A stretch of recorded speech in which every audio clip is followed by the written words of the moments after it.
Ayer se realizó el referéndum en Grecia. El 60% de los griegos dijo que no a la troika. Por estas horas se aguarda con mucha expectativa la cumbre de la Unión Europea de mañana en la ciudad de Bruselas. Griego Alexis Tsipras sostuvo este lunes una conversación telefónica con la canciller alemana Angela Merkel, en la que le anunció que presentará una nueva propuesta para lograr un acuerdo en la cumbre de la Unión Europea que se realizará mañana en Bruselas, tras la decisión del pueblo griego de no aceptar un nuevo ajuste de la troika. Το πρώτο μας βήμα για την επόμενη μάχη είναι αυτό. Τώρα αρχίζει πραγματικά. Δεν νιώθω ότι όλα θα πάνε πια ξαφνικά όλα τέλεια, αλλά για να φύγει ο φόβος είναι αυτό το πρώτο βήμα. Μέχρι τώρα μας φοβίζανε. Τώρα ξεπερνάμε αυτό και πάμε για το επόμενο βήμα. Σιγά σιγά θα φτάσουμε εκεί που μας αξίζει. And you guys teaching us a lesson. You're teaching a lesson to all the world, Europe. Just watch this people, just watch this country. Just watch them and just watch them. Horas después del triunfo del no, el ministro de Finanzas de Grecia, Yanis Varoufakis, anunció su renuncia. Varoufakis reveló que existía una cierta preferencia por parte de algunos miembros del Eurogrupo a favor de su ausencia. Alemania descarta cualquier pacto que implique una quita en la deuda griega. No obstante, está dispuesto a escuchar la nueva propuesta de Atenas. La firmeza de Berlín fue duramente criticada por el economista francés Thomas Piketty, quien aseguró que Alemania nunca ha pagado su deuda.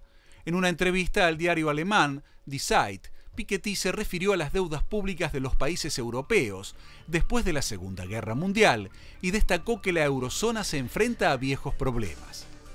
La victoria del no a la troika fue celebrada por el presidente ruso Vladimir Putin y líderes de América Latina. La presidenta Cristina Fernández utilizó Twitter. Grecia, rotunda victoria de la democracia y la dignidad.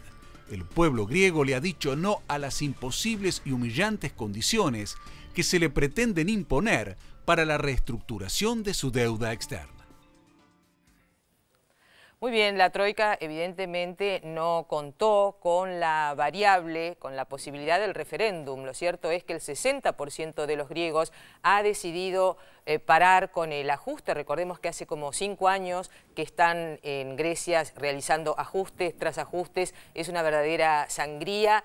Ahora, bueno, llegó la hora de la verdad. Pedro, ¿cómo seguirá? Difícil saber cómo seguirá, lo decíamos la semana pasada, difícil saber el escenario del sí o del no. Pero también es muy interesante ver qué pasó ayer, porque más del 60% de los griegos, después de una semana de bancos cerrados, pudiendo sacar muy poco dinero, esto lo conversamos con Alfredo Zayat la semana pasada, de los grandes medios de comunicación en contra de ellos, en Grecia y en Europa, de todos los primeros ministros en Europa diciendo que se tenía que votar por el sí, o sea, en contra del gobierno, la inmensa mayoría votó a favor del gobierno. Acá hay que recordar que esto era un plebiscito a favor o en contra del gobierno. De hecho, si Tsipras perdía o ganaba por poco margen, no le quedaba mucho para negociar. Ahora, lo interesante es cómo todos nos sorprendimos por el resultado. Y digo todos, incluso los propios griegos. Cómo los medios de comunicación te manejan la información respecto a lo que va a ser una votación. En Visión City Internacional el sábado entrevistamos al viceministro de Defensa, Kostas Sisijos, y le preguntamos cómo está la situación. Y muy peleado, está 50-50 en tono pesimista. Ganaron por 23 puntos de diferencia.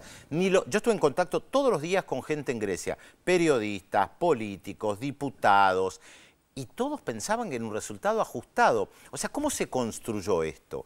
Creo que hay un punto... Con miedo, con mucho miedo. Con mucho miedo, y creo que hay un punto que Alfredo va a poder desarrollar obviamente mucho mejor, y es el tema de la dignidad.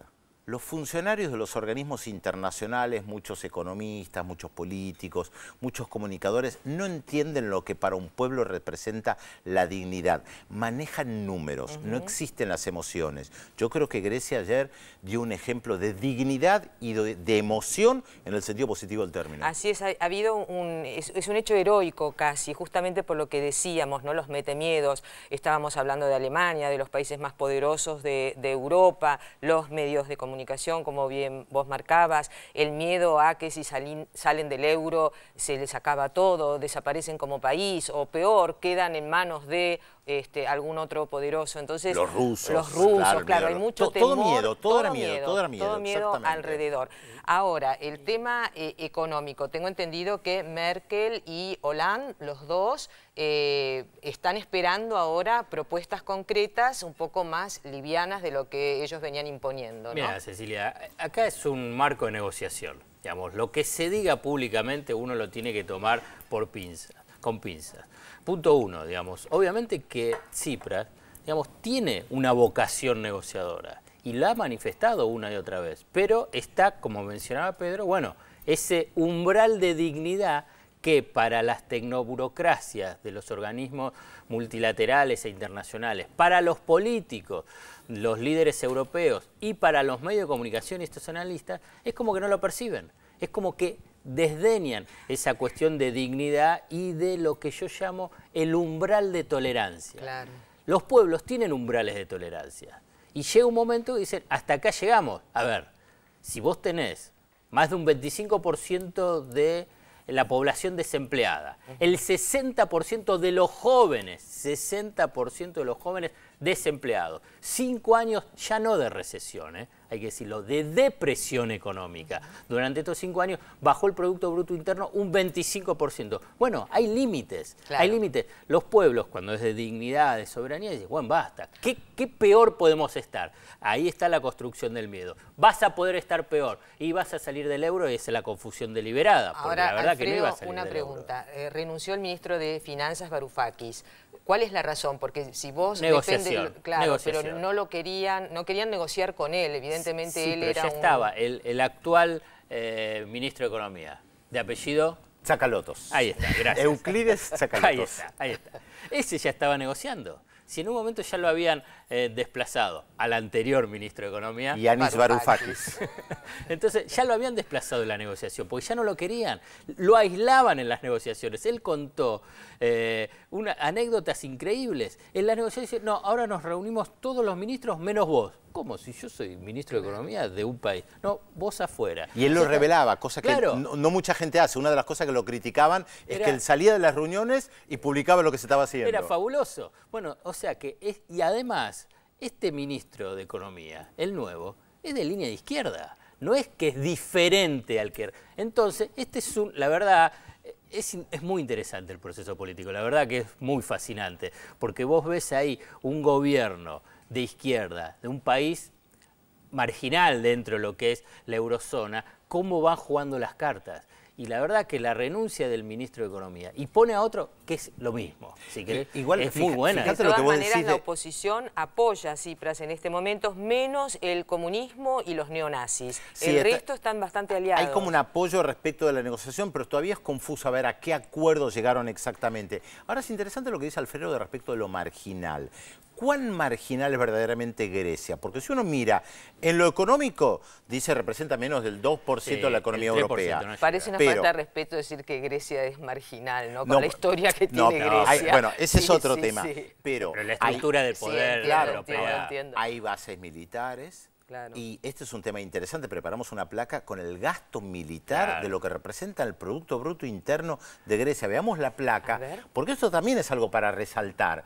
Fíjense el porcentaje del Producto Bruto Interno. Francia 2,2%, Alemania 1,2%, Grecia 2,2%. Similar a Turquía y mayor a China. Por supuesto que son escalas diferentes. Ahora, todo este gasto le fue impuesto a los gobiernos anteriores. Esto siempre hay que recordarlo. Y Alemania y Francia, los principales proveedores. Exactamente. Los principales proveedores del armamento, digamos, hacia Grecia. Digamos, para aclararlo, digo marginal cuando lo hablaba en el sentido del peso económico dentro de toda la eurozona. Después tiene su espacio estratégico, geoestratégico, fundamental, es obvio. Igual hay algo que vos decís del umbral de tolerancia que es realmente muy interesante, porque la gente no salió a quemar los bancos. La respuesta del gobierno frente a este umbral de tolerancia fue convocar un referéndum, que el pueblo decida. Si no me quieren más, yo me voy. ¿Cuántos gobiernos se atreven a hacer eso en una situación de crisis y acorralados? Y esa es la diferencia fundamental de lo que fue lo del corralito en Argentina. Que lo hablábamos la semana pasada. Exactamente. Esto te lo marca claramente esa diferencia. Bueno, esperemos que el acuerdo que lleguen en estos días sea viable. Mirá, ¿no? lo último, Sea para un acuerdo cerrarlo, digamos, viable. ¿qué es lo que se está negociando? Más allá de lo que es el ajuste, y acá Alemania está jugando un rol central y lo están presionando algunos analistas, como estábamos mencionando Piketty, el tema de la deuda. Lo que se negocia esencialmente es el tema de la deuda. Es una deuda impagable la que tiene Grecia, 170% de su Producto Bruto Interno es impagable. O sea, cualquier plan de ajuste que realice Tsipras, si acepta incluso la concesión, y si no hay una quita de la deuda, es el fracaso. Y entonces el fracaso cae el gobierno. Entonces Tsipras sabe eso. Dice, cedió un poquito, subió el IVA, que no quería en algunos rubros. O sea, cualquier cosa que haga que no implique reestructuración con quite de la deuda, Tsipras no lo va a aceptar porque sabe que si no, hipoteca su futuro político. Y aquí aparece Alemania, que Alemania no quiere la quita de la deuda. Y ese es el punto central. Muy bien, Pedro y Alfredo, muchas gracias.